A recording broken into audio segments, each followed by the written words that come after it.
Hey, welcome back, designers. Today we are going to be talking about typography and some font choices. We're going to be making a pattern, and then we're going to be taking our pattern and making it into a mock-up, and then we're going to take that mock-up and make it into a poster. So that's going to be our midterm project, and we have a lot of stuff to cover, so let's go ahead and get started. Let's start with a little bit of review. So let's go ahead and talk about typography and how to draw a text box.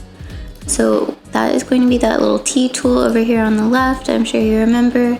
You can draw out a box, and that's going to fill it in with filler text, or you can click and it'll give you a line of text. Let's go ahead and draw out a box. And we have our tools across the top. So at the left we have our font selection, so that's going to be our font. Then it'll have our font styles, so you can see italic, bold, and bold italic. That will change based on whichever font you're using.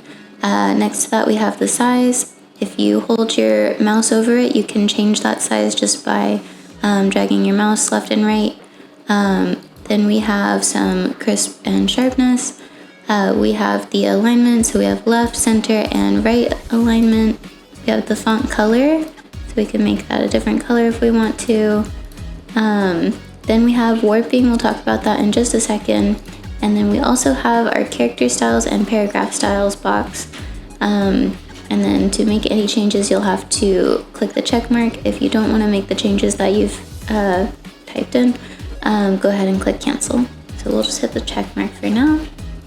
And let's go ahead, I'm going to use this top font, or this top box that I have laid out here for us. So it has some filler text here, and what I've done is I pressed enter on a couple of these sections just to make sure that we have separate paragraphs. So let's go ahead and look at this character and paragraph styles dialog box, and let's start with the character styles. Okay, with the character styles box, let's talk about what each of these tools do. So up here at the top we have another section where we can change our font. So if you hover over them, they're going to demonstrate what those fonts are doing. We'll just stick with the Arial font that we have. Next to that is the font style. And remember, you have to have whatever you're editing selected. So you can choose between those. Below that is going to be our size.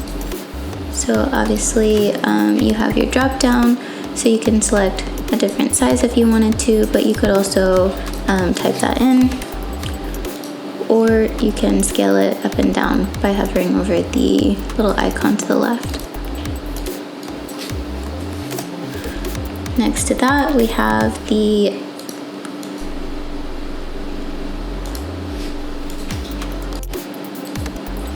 Okay, with the character styles box, let's talk about what each of these tools do.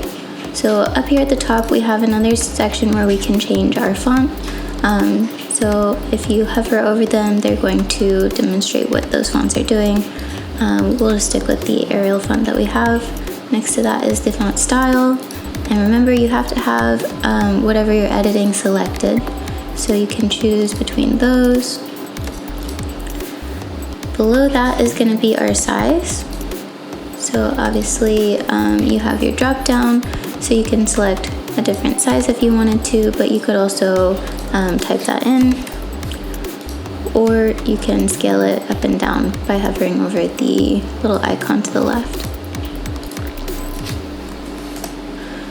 Next to that we have the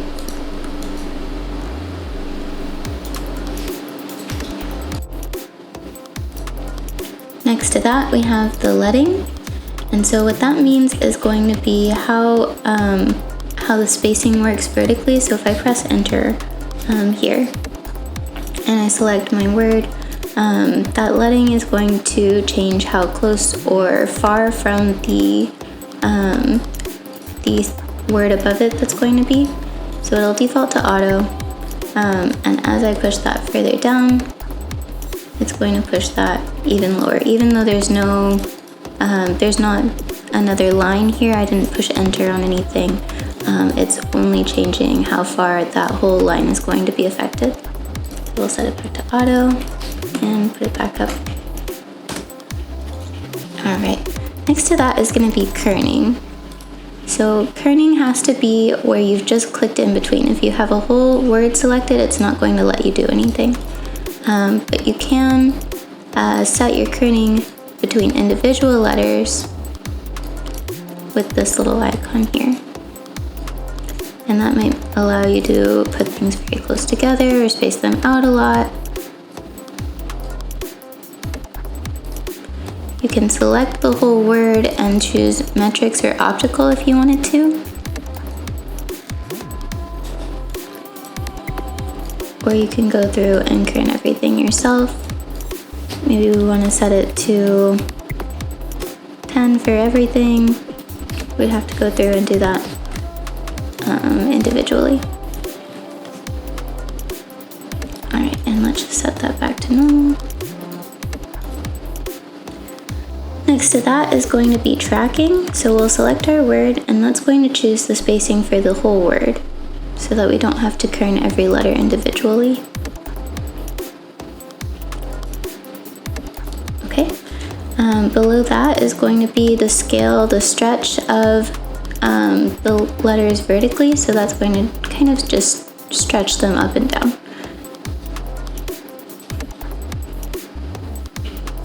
So we'll set that to 100 by default. Next to that is going to be that stretch horizontally or scale horizontally.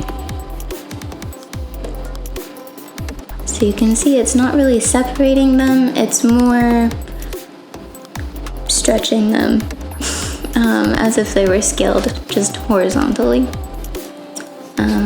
So we'll set that back to 100.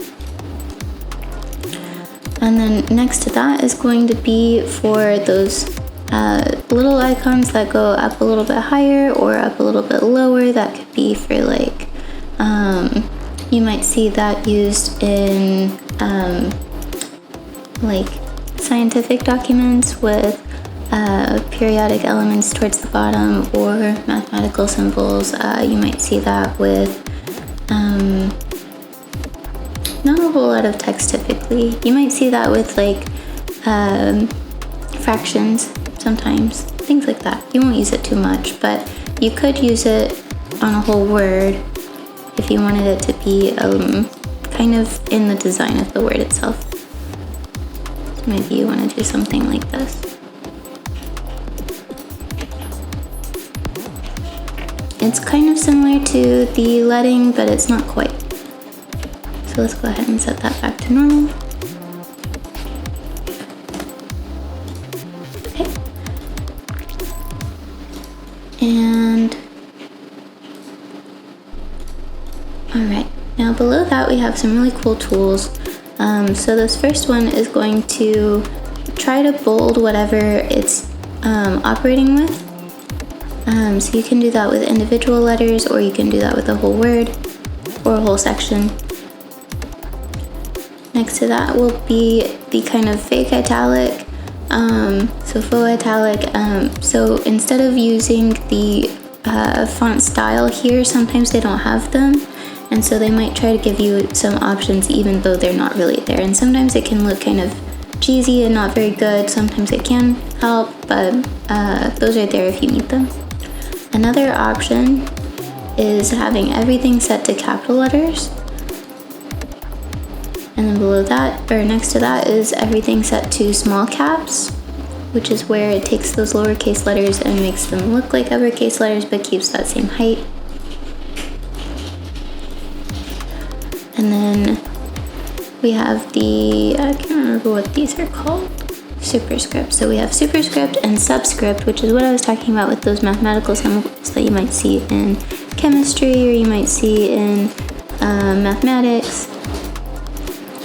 And that's just putting them below and above where the text is. Next to that you have underline, pretty simple, and strike through, also pretty simple. Alrighty, so that's basically what you would need out of your character symbols up here. Let's talk about paragraph styles now. Alright, so in paragraph styles, let's go ahead and click into our text box, and we have a few different things that we're going to talk about. So first, across the top, we have these alignment tools like we started with up at the top. So we can center everything, or align everything to the right, or align everything to the left.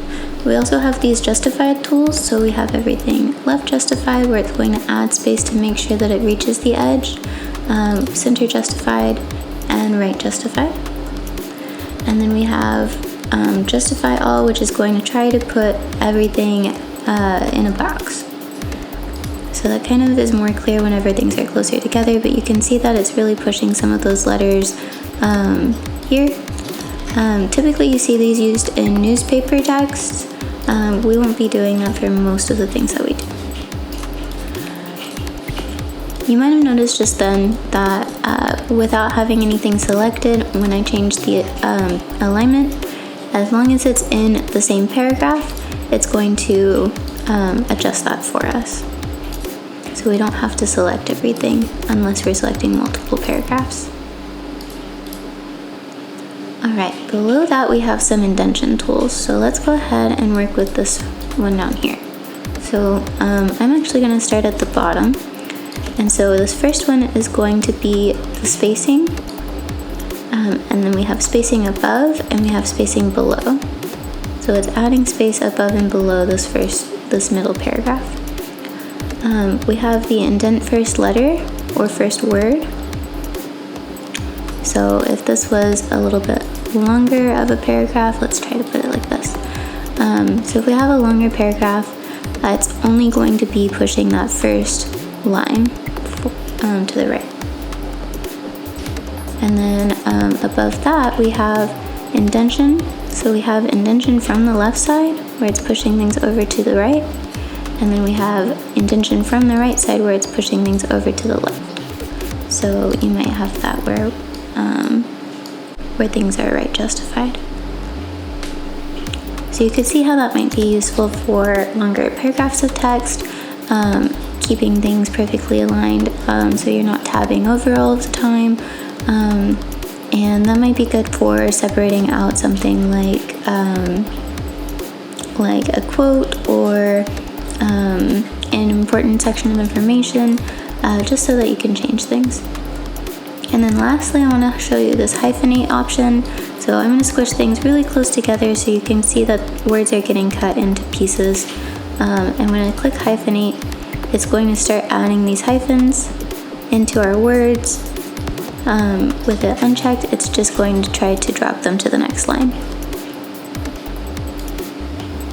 Alrighty, so that's paragraph and character style. Alright, the next thing I want to show you is this really awesome article, Canva's Ultimate Guide to Font Combinations. And I just want to show you a little bit of what they're talking about. So they go over typography and what we're seeing in there. So you see, if we click into this a little closer, you can see these serif options where it has the little hooks at the end of each of the letters. Sans serif where it does not have those hooks on them. Then we have the script font, which looks like kind of hand lettering, things that are aligned, things that have hierarchy. So we're talking about bold and non-bold here, where you're looking at the section first. And then the slab serif, it's going to be how you would picture like a typewriter type. Okay. So let's go ahead and look through just for a second sort of what they're describing. And so each of these, they're talking about that hierarchy and how you have these bold major headers and then the subheaders and then the body text. And so you can see how they're using these with very limited amounts of text changes and kind of the juxtaposition, the difference between the headers and the subheaders.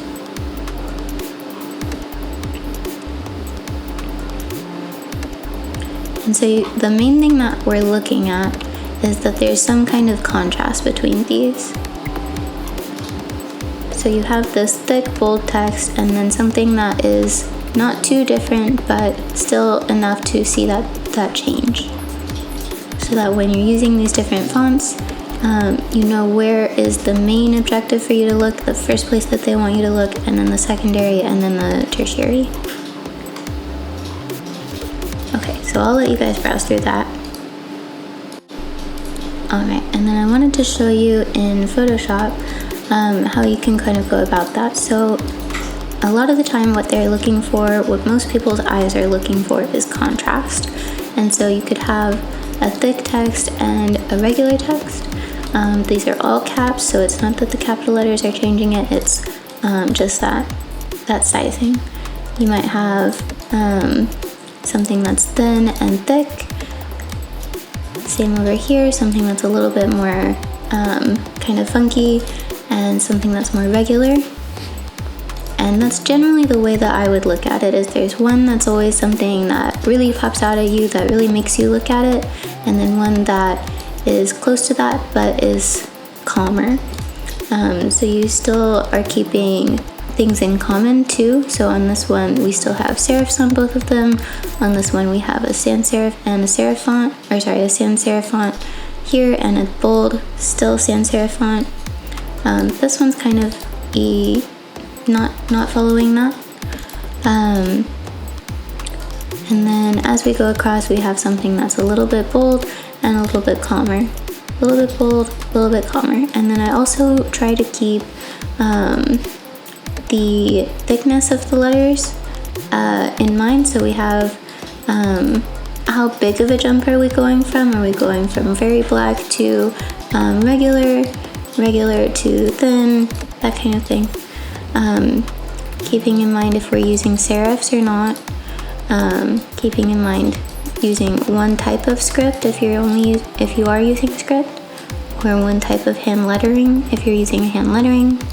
Down here, this one's kind of funky, and this one's very straight and narrow. And then I think we skipped this one, but I wanted to show that you could use even the same type and go from something that's more spaced out and utilizing the tracking here, and then all caps lettering, to the same type of font, same typeface, but without that spacing and without that capital letter, so that you can still see that this is the more important text. And then let's look at some examples that kind of are harder to read, or make things a little bit harder to see changes in. So part of that is when things are too similar, so that might be that the thickness is too close and you're not seeing a big enough change.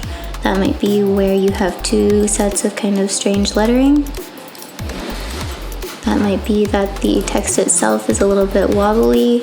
So these next two examples are really good examples of that, where you have kind of this grainy texture around the edges and it makes it a bit difficult to read.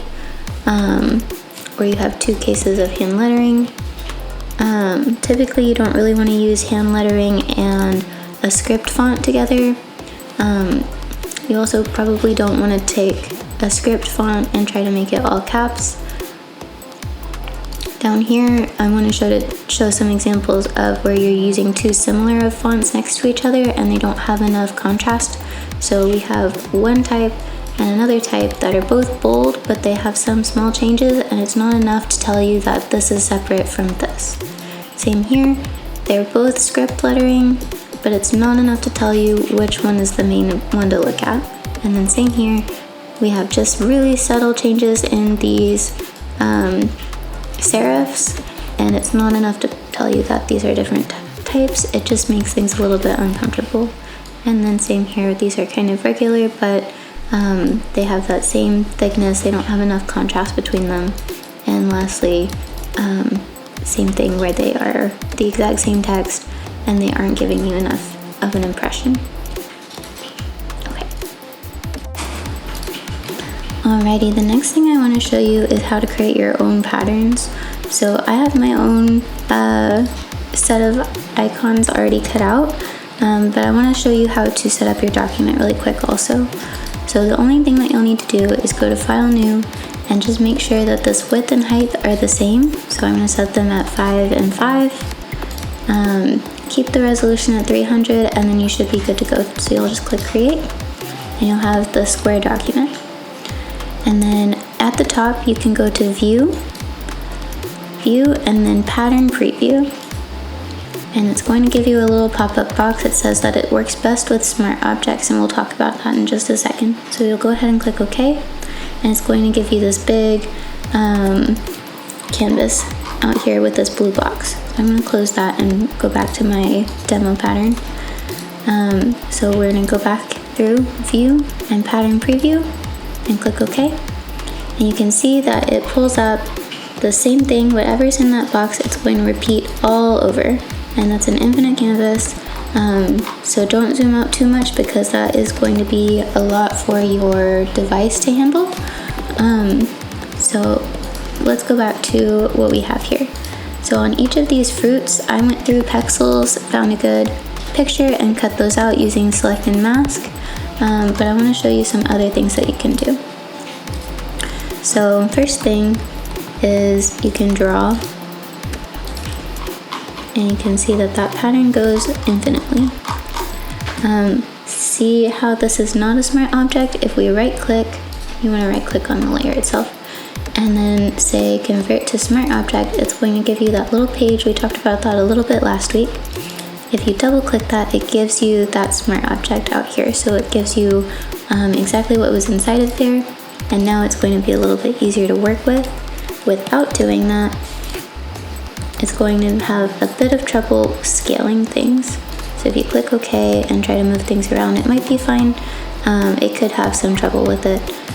That's the kind of thing that I want you to look out for. You can see that it's kind of having a hard time grabbing my selection now, because this should be the only thing in my picture, as you can see in my layer, but it's not sure where to go from.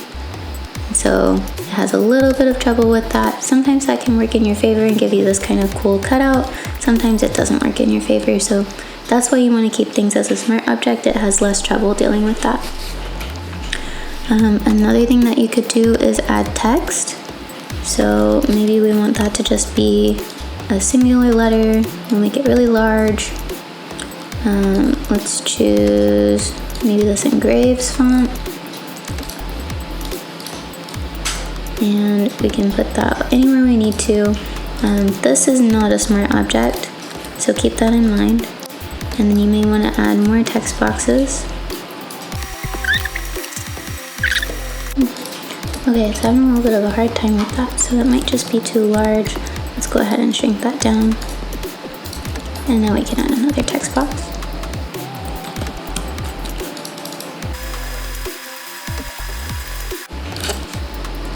Alright, maybe we want to rotate that. Maybe we want things to be in different colors or different styles.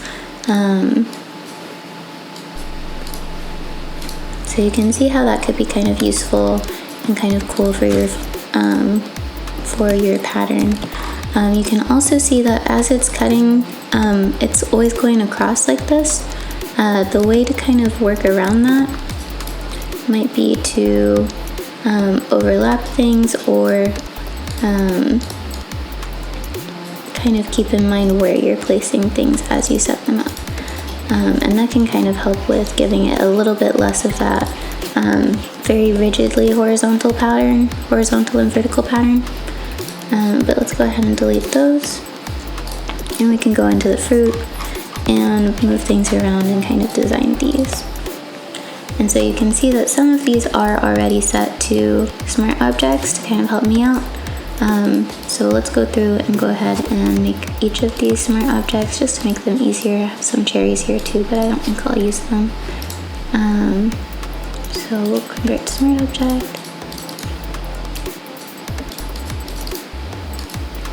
Okay. So that's gonna help me out a little bit.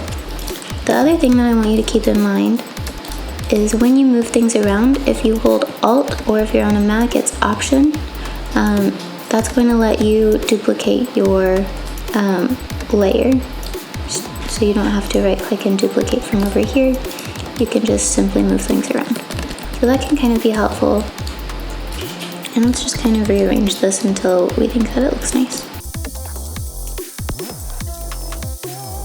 So something that I'm thinking about as I'm going through here is I have a lot of white space right now, and I want to kind of keep in mind how things look when they're being balanced, making sure that I don't have too much white space and I don't have too much of one color in one area.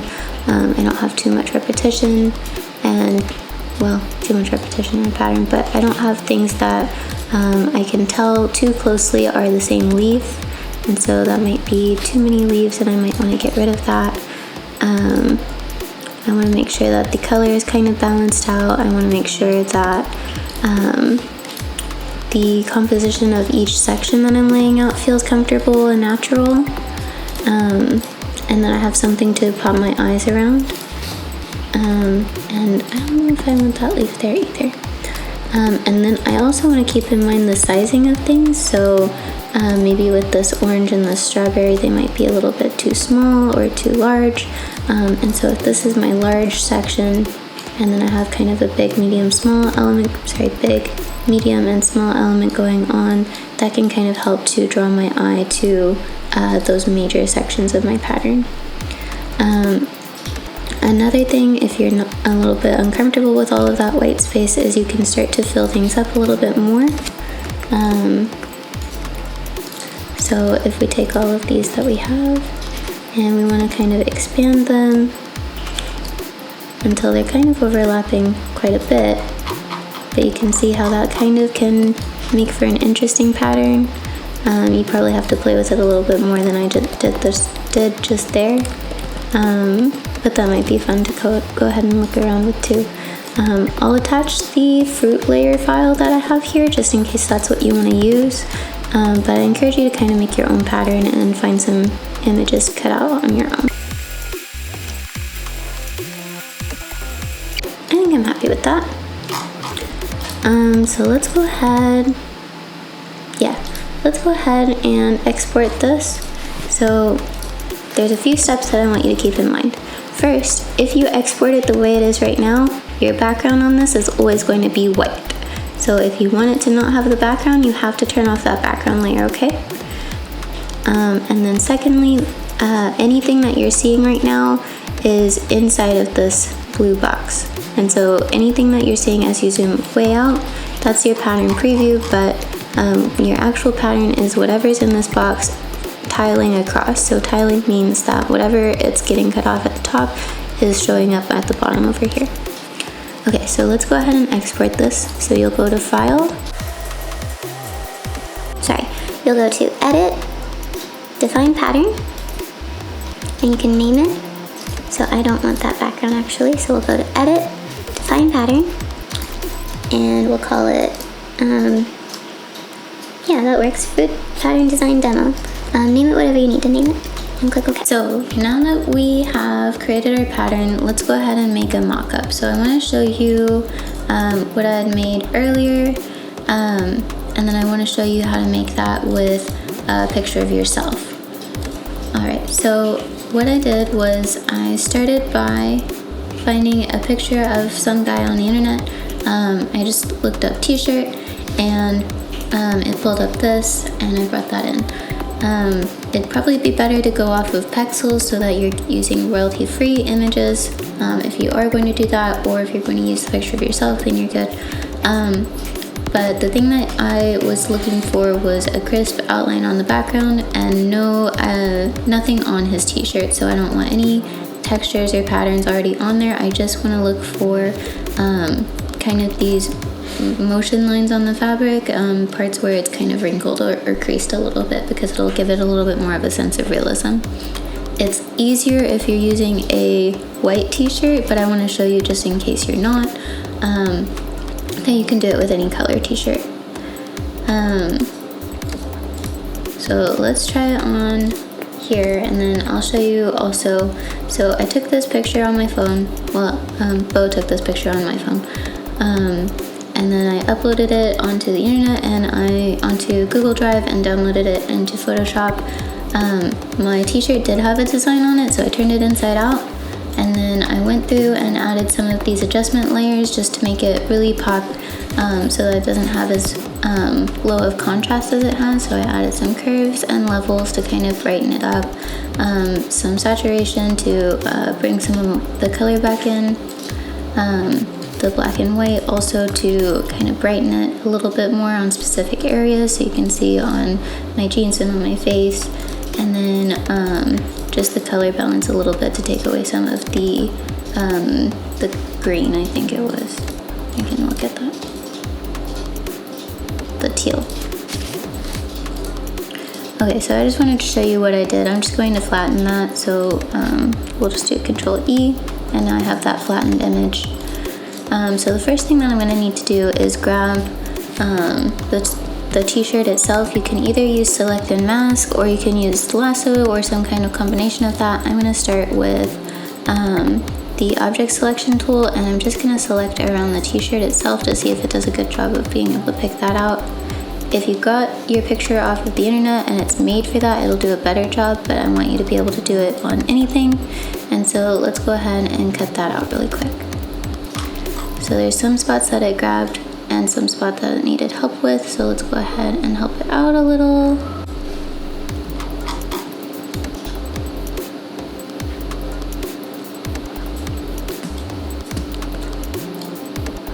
And especially if you're changing the color of the shirt, it's best to get as clean of a selection as possible. So definitely if you're using a picture from your phone or something, go through and really try to clean that up.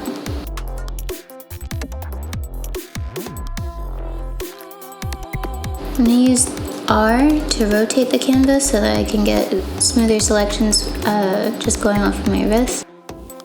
And remember, you can do that with the lasso tool, you can use the pen tool, or you could do Select and Mask.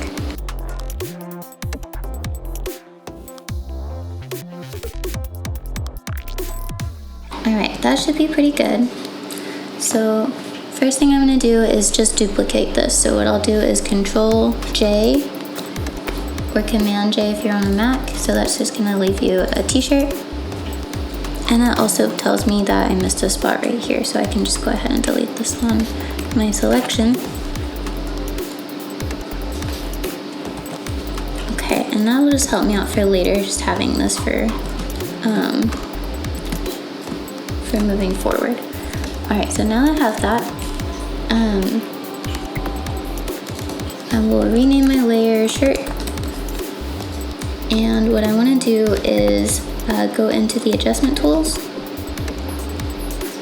and in fact let's do it over here instead. So we'll go to Image and Adjustments. It has the same adjustment layers as we have over here, but instead we just want to go into Levels. So we'll either press Control L or we'll click it through here, and so that's going to apply it directly onto this layer so that we don't have to merge it down later. And we just want to increase the contrast because we want really clear folds and creases. And we can just click OK. And I'm going to hide everything, and I just want to save this as displacement. So I'm going to do File and Save As, and I'll put it on the desktop and just call it displacement. Next, what I want to do is add a layer of my pattern design. And so this could also be a logo if you designed a logo, it could be anything, but since we are working with patterns today, I want to do a pattern design. So first what I'm going to do is add a layer, and I want to create a smart object off of that, and I want to make it a clipping mask also. We'll release that clipping mask, so let's start with this. So now that we have the smart object layer, I'm just going to double click it, and it's going to pull up a representation of that layer. And so this is the same size of canvas as the original canvas that we're working on. And so what I want to do is put my pattern design into here, and then it will affect the layer that's in here. So I'll kind of show you how that works. So if we click this little icon down at the bottom and we choose pattern, and this is pattern fill, it's going to pull up this dialog box, and we need to click this arrow right here. And if you saved your pattern correctly, you should have that pattern appear down here at the bottom. You can change the scale of it here, so if you wanted it to be smaller or a little bit larger, you can kind of adjust that the same way that you would scaling text. So I'll set mine probably at about 25. One more thing, if you wanted to change the angle, you could change that here. You could either rotate it this way, or you can type it. We'll just stick with 0 for now, and you can click OK. And you can see the checkerboard background in my image because I didn't save the background layer as white when I saved my, my pattern. So if I wanted to change that, I could do another pattern fill, but this time we could do a solid color. And maybe we'll just do black. Okay, so let's go back to our original canvas. And you can see it hasn't changed anything, and that's because we have to save it. So now, with everything that's on here, just do Control S to save, or Command S on a Mac, and you get that same pattern over here. Okay, so now we need to attach that to our t-shirt. And so we have that selection that we already made. So if I hold Control or Command on a Mac and click that thumbnail, it makes that selection for me. And over here on my pattern layer, I want to make a clipping mask. So I'm going to click Layer Masks. And that's a good start. Solid start. And let's go back here and go ahead and turn our background off for now, just so you can see how it's working. So you have that fruit layer, and it's currently just cut out. So it's not following any edges, it's not, you don't see any of that shadow or anything in these creases. It's just laid right on top of there. So what I might do is move this around just a little bit so that I don't get some weird edges of like a top of an orange just kind of cut off on the bottom. And let's go ahead and do a couple of things with our layer. So first, what we want to do is we made that displacement mask. So we're going to use that. We're going to go to Filter, Distort, and Displace. And it's going to pop up this menu. You can probably stick with the default, but it depends on the size of canvas you're using. I'm just going to stick with the default and see how it does on its own. So we'll click OK. And then we'll find that displacement file that we saved just a second ago. And click OK. And so now, there we go. Oof. That didn't do super great. But you can see how in some parts of it, it's starting to move things around. It's just, it has that texture from my shirt that's kind of impacting it. And so it has too many dark spots and light spots just on the individual shirt itself, which I was a little bit worried about, but let's see if we can kind of make it work anyway. So maybe we need to just take that down some.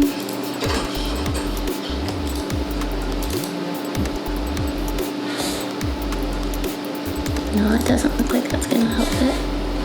Oh, a little. Okay, I'm okay with that. The main thing is that I want it to look like it is wrapping around certain areas.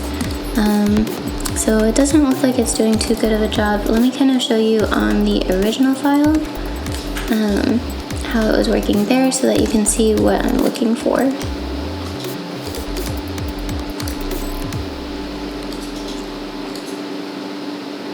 Okay, there's a lot of stuff going on, so let's go ahead and kind of take away a few things. Okay, so on here, this is a different pattern, similar pattern, and we did the same thing where we made a smart object, placed the pattern on that smart object, used the shirt as a cutout, and added a displacement. So I want to show you kind of with and without that displacement layer. And you can see from the original shirt he has these creases on here, and without the displacement, nothing's folding, nothing's really overlapping anything. With the displacement, You can see it's kind of following these creases a little bit. I'll turn on the shadow layer so that you can see how it's doing that. But you can see it's trying to fold inside of these creases right now. And then what I also did was added a slight blur so that, if I turn this back off, so that some of this crispiness on the edges isn't quite so visible and so intense, and it gives it a little bit more of that sense of realism of this real faded t-shirt almost whenever it's on the shirt itself. So you can see kind of in these creases where it helps it a lot. Some of it you lose a little bit of the detail over here, and that's kind of a give and take that you have to work around. But it's doing a really good job of wrapping things around those edges. So let's go ahead and see if I can make that work with my picture again. So what we might have to do is use this shirt layer and try to lower the contrast enough that it doesn't have too strong of the kind of lights and darks on the shirt itself. So what that might be is adding a saturation layer.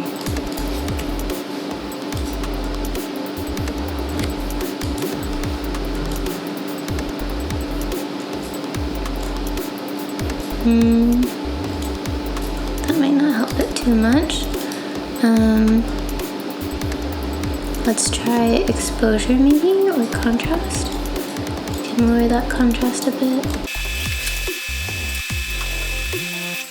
Okay, I'm thinking that might help a little bit more. So let's go ahead and do a file save as again, and we'll just save over the displacement file.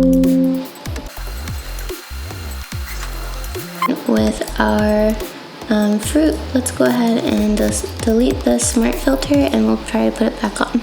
So we'll go into filter, distort, and displace, and we'll set it to, I think it was 15 by default, and we can click OK, and let's see if that fixed it. It did a little bit. Not as much as I would hope, but let's use this as a bit of a guide for the future. So when you guys are doing it and you take a picture in your own t-shirt, try not to use one that has a lot of this texture on it.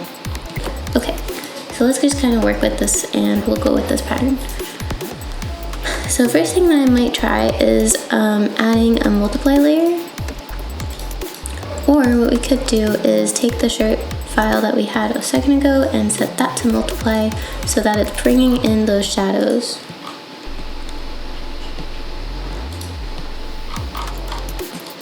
So you can see now that it looks like some of those creases are taken care of a little bit better because you're seeing that shadow layer. And we could even kind of up the exposure even more so that it's a little bit lighter, and we only want that to be applied to the t-shirt.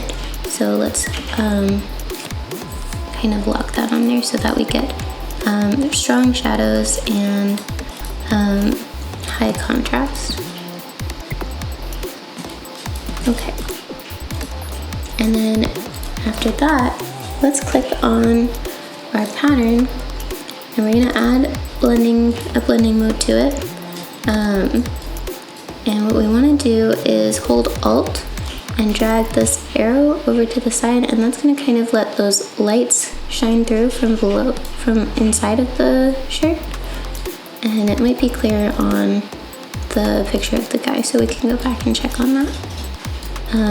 But you can kind of play with those arrows and kind of let some of that shine come through so that you can see a little bit of it fading almost. And it gives it a little bit more of a sense of realism when you do it. So let's try that on the other one, and I can show you what I mean.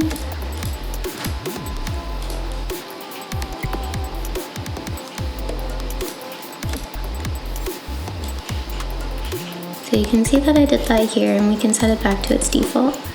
And when I hold Alt and break that away, you can see that some of that lightness is kind of shining through.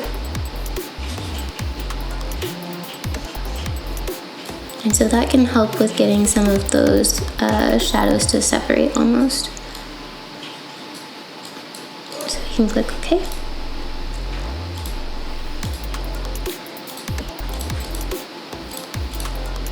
And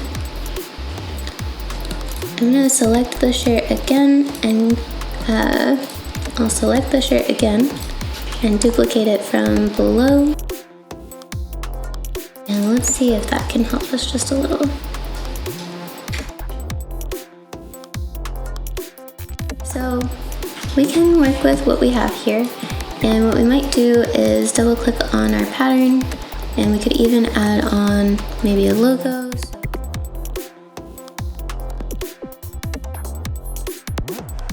Okay, and you can see that that kind of was not the right size, so let's go ahead and shrink that. And what we can do is go to Window, Arrange, 2-up Vertical, and drag that layer in here so that we can see how that's being affected. So you can see that it was a little too big and probably a little bit off center. So let's go ahead and save that and see how it fixes it. Keep saving and just keep testing it out until it's right. So that's kind of our mock-up design over here. And so now we want to put it into a poster. So let's go ahead and get started on that. Okay, so now that we have our pattern figured out, we have our mock-up figured out, we need to cut the character out from the background so that we can add it to a new document. So first thing I want to do is go into my layers, and I'll probably use this and be able to just click in, and it should give me a pretty good selection already. Alright, I think it did a decent job. Let's go ahead and click on the mask icon. And what we can do is add a new layer and fill it in with like a bright color, just so that we can tell how good of a job it did. Is it cutting out too much here? Is it not getting enough of those white spots? And you can go in with it even more closely and meticulously. If you want to, you can choose the Select and Mask, and that can kind of help you to paint out a few more of these areas and get a little bit better of a selection sometimes. So let's click OK and see if that helped a little. You can see some of these girl kind of came back, but it also painted too far away. So you can always also go through with your brush, just like we used to do with our Select and Mask tools for the composite image and the surrealist image, and just kind of get some of the grain out of the tops. That seems good enough. So we can work with that. So I'm just gonna hide this background. So now we have this picture cut out, and we're gonna make a new document. So we'll go to File and New, and what we want to do is go into Print, and we'll choose tabloid. So it's the 11 by 17, and we want to make sure that we set our document color mode to CMYK, since if we're making a poster or a flyer, we would assume that we're printing it out. So I'm going to go to 3-up now. We have our flyer that's going to be here, we have our pattern design in the small section over here, and then we also have our mock-up over in this section. So what I can do is drag this group that I have here into this document if we wanted to. Another way that we could do it is to File and Place Embedded, and we can find where we stashed the mock-up. Oops, I'll put it in here. Place Embedded. There we go. And so now this is working off of the document that's over here. So changes that I'm making in this section should start to appear over here. And you can kind of have your whole workflow working together with each other. Okay, so now that these are situated, I can close these out. And so now we end up with just our flyer, and now we can be free to design our flyer. So I'm gonna go ahead and mute for a second and just sort of start laying things out.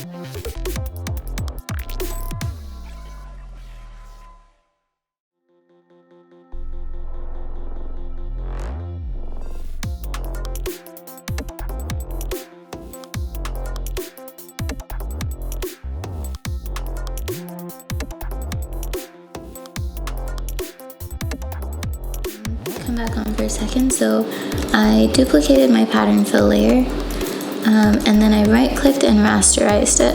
And what I want to do is go into filter and choose Gaussian blur. So I'll choose blur, Gaussian blur. And what that's going to do is really blur out my picture. There we go. I want those edges to kind of be softer too. So that's going to give it a little bit of like depth of field almost.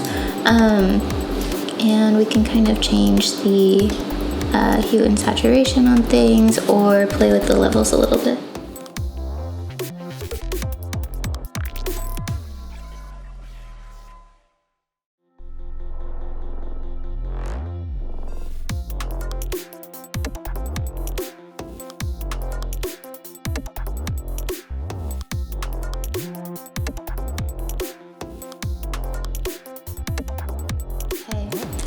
Let's talk about these fonts really quick. So I have my logo, and it might be good to keep that same logo, that same font choice that I used for the logo in here.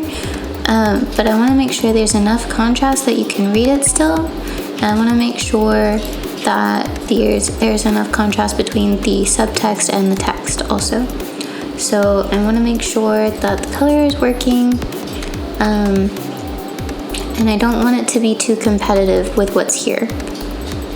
So maybe we want something like this, where it's a little bit off, but still kind of in between there. Maybe we want something like in the background. So let's click OK. That's kind of okay. I might change it later, I'm not sure yet. And then this top one, maybe we want white. And let's try changing the leading really quick and see how it looks up on top of it. Something I want to keep in mind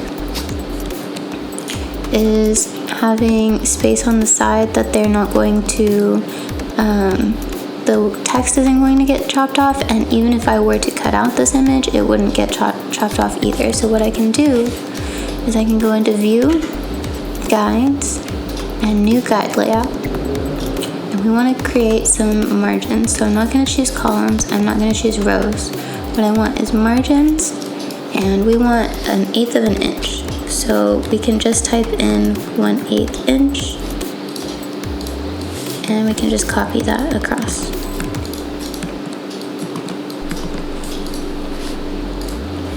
And click OK.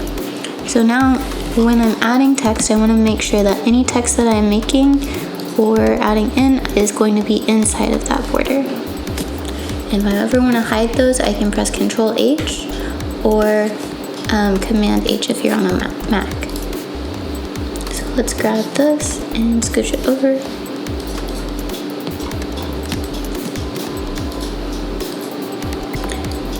And something else on the other side is I don't want it to be too tangent with the picture itself. So it either needs to overlap or be fully to the left of it.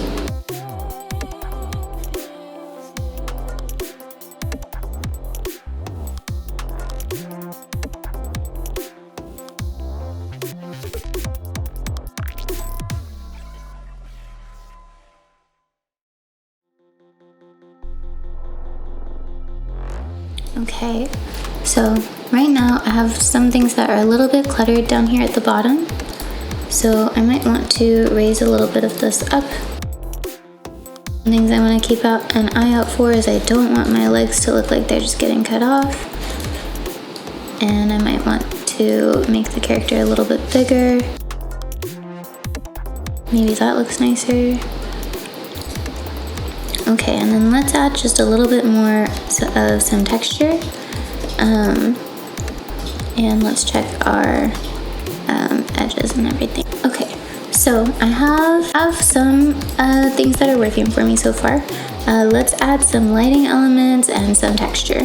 So maybe what I want to do is grab this yellow from the lemon back here, and we can add a gradient in.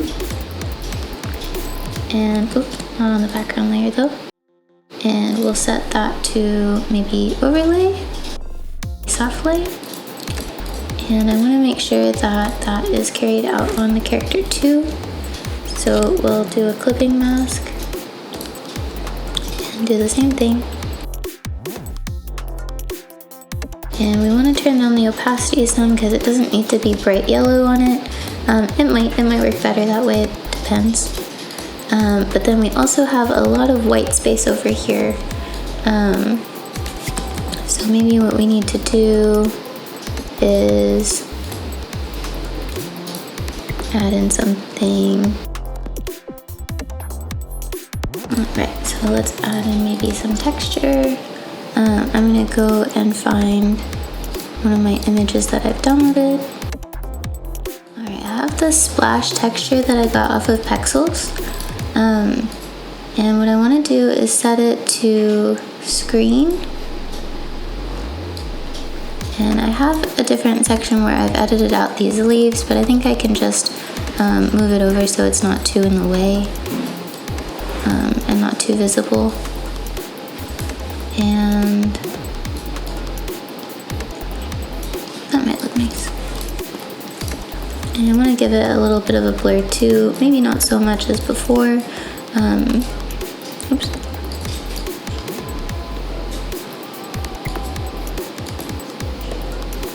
There we go, that looks kind of nice.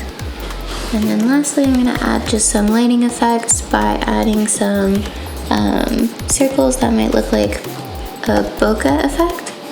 And so on a new layer,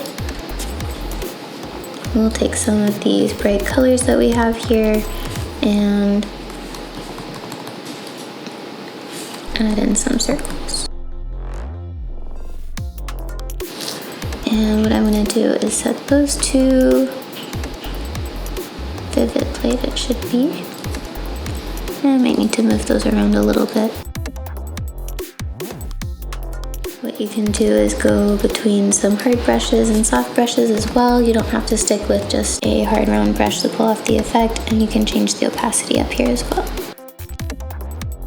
And that looks pretty good to me. I think that there's probably some graphic design things that could be better, but going from pattern design to mock-up to a full flyer that could be handed out now, I feel like that's a good setup.